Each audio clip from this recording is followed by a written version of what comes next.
Hello, Harvest Vineyard Church family. Throughout Lent, we went through a weekend series called Deliver Us from Evil. We spent time learning about spiritual warfare, how Satan attacks, God protects, our choices matter, and how our hope and focus is on Jesus. If you missed any of these messages, you can watch them at any time on our YouTube. Our next weekend series is going to focus on the Old Testament book of Jonah. Jonah is one of the most well-known stories in the Bible and one of the least understood. Much like when we looked at Esther, most of us, if we have encountered the stories of the Old Testament, have had them mediated to us through a children's book rather than through thoughtful reading and study.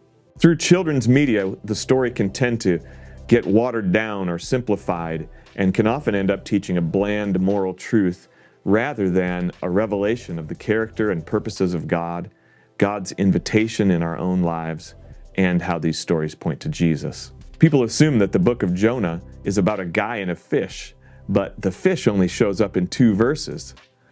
Jonah is brilliantly told and full of wit, irony, humor. Jonah represents the covenant people of God through whom God works in the world.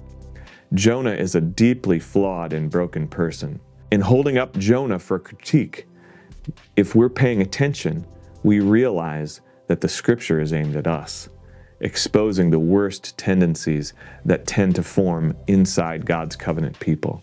Pride, hard-heartedness, judgmentalism, tribalism, small-mindedness, and inability to grow and change and let God's grace surprise us of what we thought was possible. This story of God's thick-headed and small-minded prophet brings a challenge to every generation of God's people who are prone to hypocrisy and spiritual apathy. As Jonah runs from God and hides behind his religious piety, God's wide mercy softens the hearts of the most unexpected people.